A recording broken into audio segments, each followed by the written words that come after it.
This is the Good Neighbor Podcast, the place where local businesses and neighbors come together.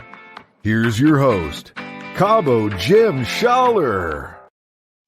Welcome, good neighbors, episode number 146 of the Good Neighbor Podcast Estero. Today we have good neighbor Susan Nimnuan from Bright Star Care. Welcome. Hi, thank you. Yes, pleasure to get to know you and to learn a little bit more about what you do over at Bright Star Care. So let's not cause further delay. Let's just jump right in. Why don't you share a little bit about what you do? All right, so I am the vice president here at Bright Star Care. I have been here just over 11 years, and Bright Star Care is a private duty home care agency providing a full spectrum of services to those living throughout Lee and Collier County. So we provide companion care, personal care, and skilled services, which include skilled nursing, physical, and occupational therapies, all in the home setting. That is great. And a lot of people like to and prefer to stay at home nowadays too, which is They great. sure do. So let's back up your story a little bit. How did you get involved in this industry? Interesting. So I'm actually from Michigan, and I moved down here in 2012, and I was looking to get into the hospitals down here in Michigan. I had worked in radiology, and I was looking to kind of find the same type of work here. And I discovered it was a little different how it worked down here in South Florida. So I had stumbled upon a job post for a home care agency, and I took the interview. And I thought it would be a great stepping stone to get into the healthcare community down here. I thought that it was very interesting, the concept of home care. It was unfamiliar to me at the time. And I really enjoyed the people. I was lucky enough to be offered a position and started working. I was pretty upfront that it would be a stepping stone position for me. You know, I thought maybe I would be here a year, and grew to love it, grew with the company, was given wonderful opportunities to really learn about the industry and what we do, and worked my way up to office manager, director of operations, and I've been the vice president now for 3.5 years. Wow, congrats. That's quite the journey there. So we've all had, speaking of journeys, I guess we've all had some type of challenge or obstacle. It sounds like it was a challenging course for you, but is there something that you can look back at now that's maybe helped define who you are today? That's a great question. I think for me, what I really would say is a challenge that's helped define me today is, I would really say for us, it was the COVID pandemic. Right at the time when the pandemic started, home care was really growing nationwide already. People were looking more to the services that you can get in the home. And it was such a booming time for us. And then with the pandemic, that really, catapulted us. A lot of people saw facilities locking down, shutting down, restricting visitation, but in the home, you didn't have those types of things. So facing that, and then facing some of the challenges our industry had during that time, which was our industry was excluded from any sort of government requirement or assistance or anything like that. But public facing, everybody thought that we were included. So testing, vaccination, things of that nature.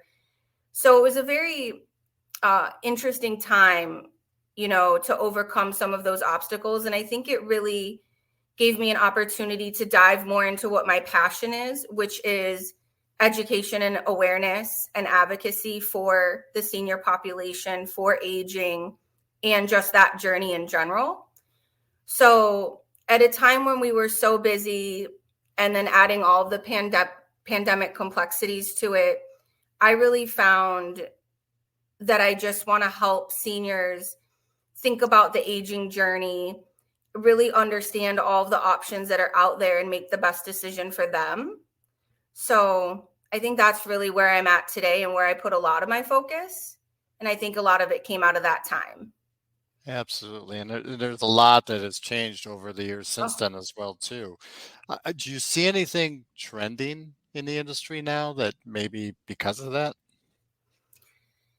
I do see a lot of people are exploring what they can have in the home setting more than ever before. The home is not for everybody, and a facility is not for everybody. I think that when people are thinking about their aging journey and where they want to, call home, that could be with family, that could be at their own home, that could be in a senior living community. Some people are doing it on cruise ships nowadays. I think the trend that I'm seeing is that people are starting to realize that there's more options out there, and they are starting to take the time to explore and truly understand what's best for them, which makes me so happy, because that's all I really want, is for people to age the way that they want, and to understand that there's no one decision that fits for everybody. And you should be working with a team of care providers that support and embrace your aging dream and how you want to accomplish that. And it's important to have that conversation, not just with people like yourself, but with your family, because they're going to be involved, and they're going to be involved in some of that caretaking as well too. Do you see any, or I guess I should ask, are there any myths or maybe misconceptions surrounding what you do that we could clear up for our listeners? Oh my gosh, yes. The list is so long. I would say there's two that always stand out to me. One is people think, oh, home care, you just take mom or dad, to the grocery store. It's so much more than that.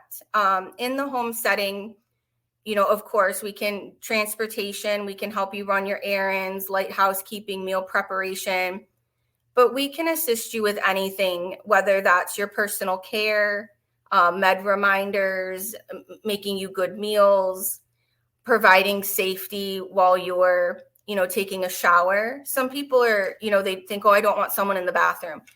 That's fine. Maybe you're safe enough to shower on your own, but, getting out, you need a hand. We can have a caregiver, nearby, and then able to assist at the end and intact your, keep your dignity intact, and, be there for safety. I think people think when they bring in home care, it's like, oh, I'm getting a total bath. Someone's totally dressing me. And there's such a wide range of how you assist someone in the home. And the sooner that you bring in care, the better that is. There's a lot of studies right now going on about informal caregivers. So an informal caregiver is an unpaid caregiver. So a family, a spouse, a relative, a neighbor.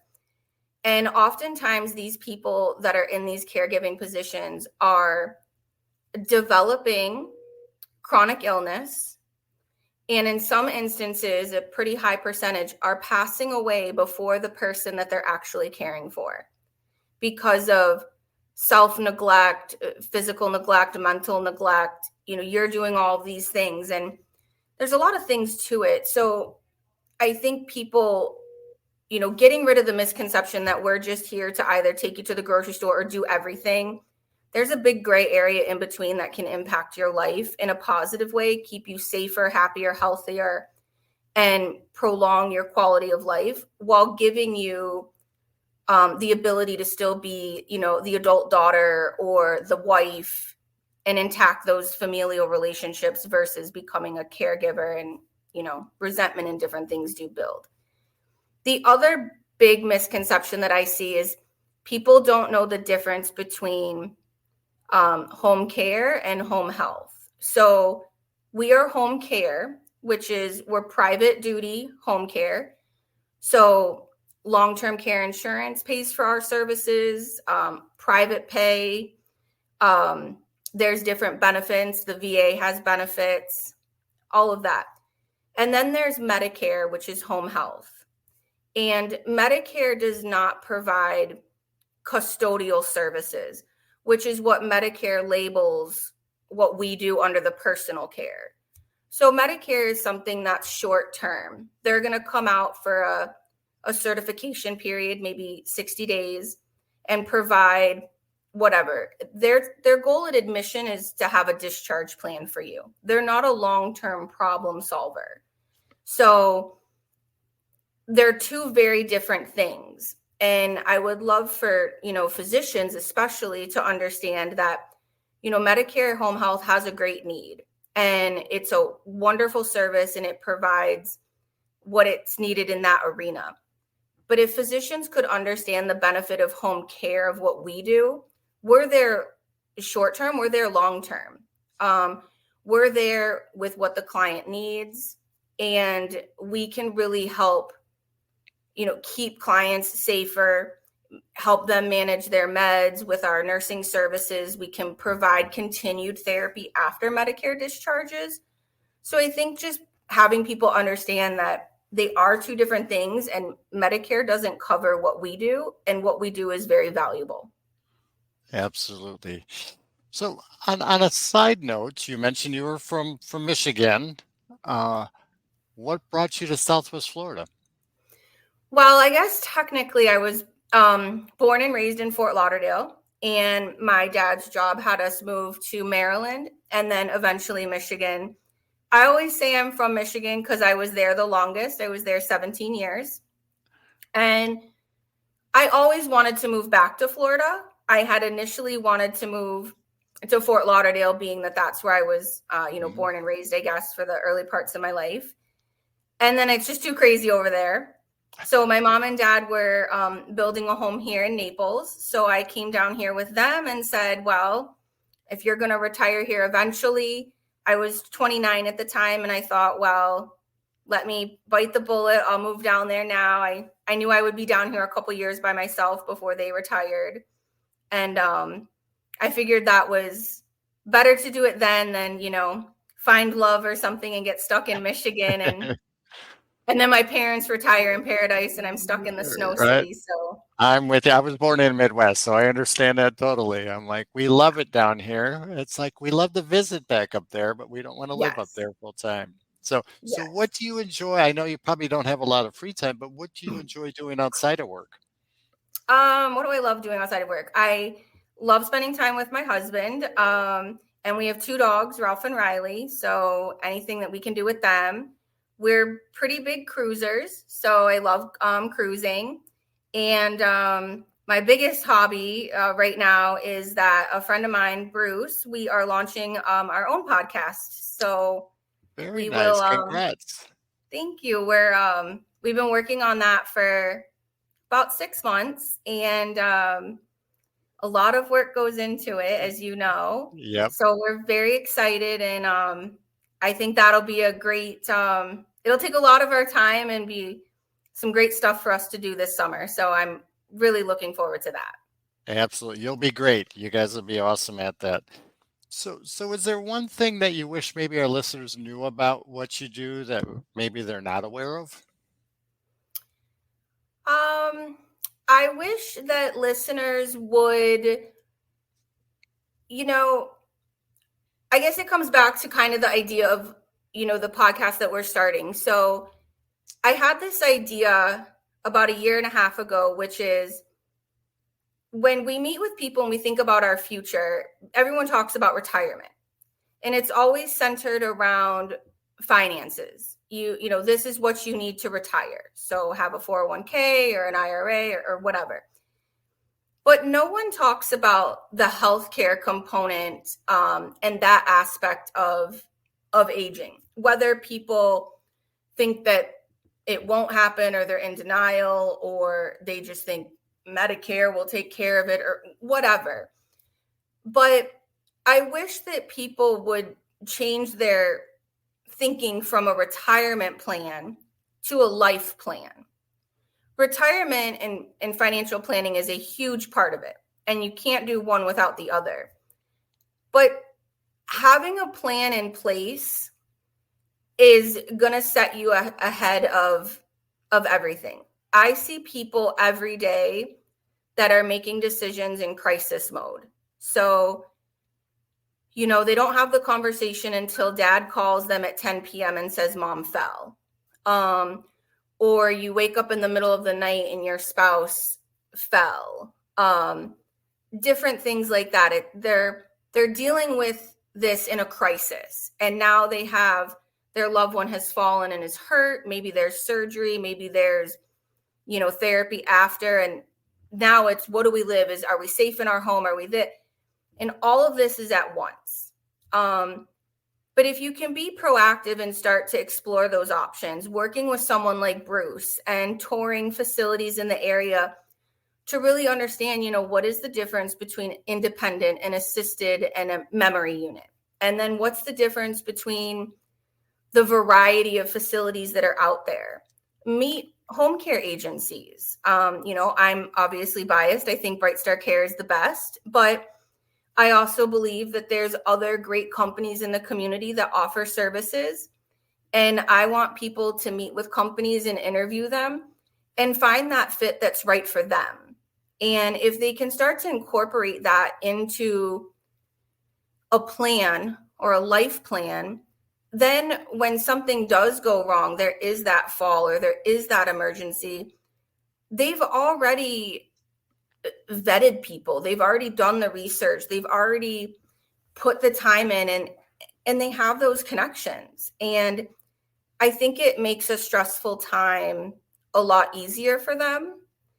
And I have seen a lot of people make a decision in a crisis and they regret the decision. I have a friend who, tells me all the time, I wish I knew home care existed when I moved to where I'm at. I wouldn't be here. And, he's very happy where he is and his wife has excellent care, but he misses his lanai and barbecuing and having a cigar. And he made that decision in a crisis and he didn't even know home care existed. So I just wish people, I know that talking about aging or growing old might not be the, the hot, fun topic you want to have over margaritas with your friends.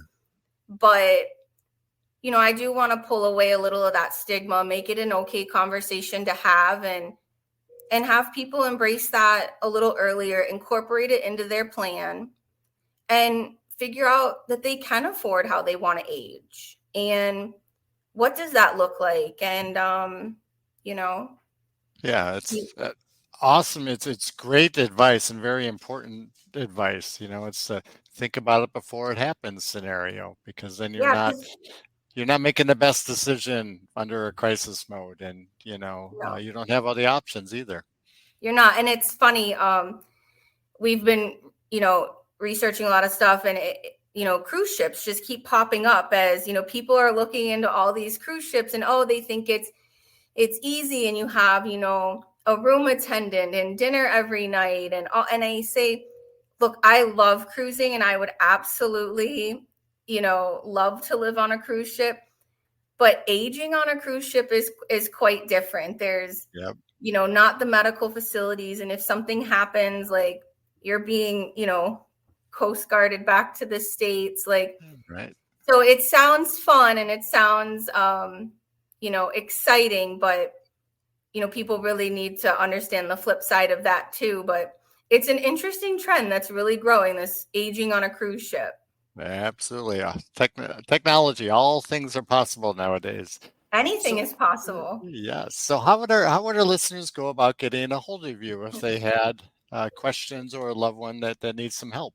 Absolutely. So you can call us anytime. We're available 24/7 with one of our office team members. Our phone number is 239-992-4779. And then you can find us on our website or all social media platforms at Bright Star Care of Naples and Fort Myers. Very good. Susan, it's been a pleasure getting to know you. Thank you for being such a good neighbor. And I hope to see you out in the neighborhood soon. Thank you so much. Thank you for listening to the Good Neighbor Podcast Estero. To nominate your favorite local businesses to be featured on the show, go to gnpestero.com. That's gnpestero.com or call 239-296-2621.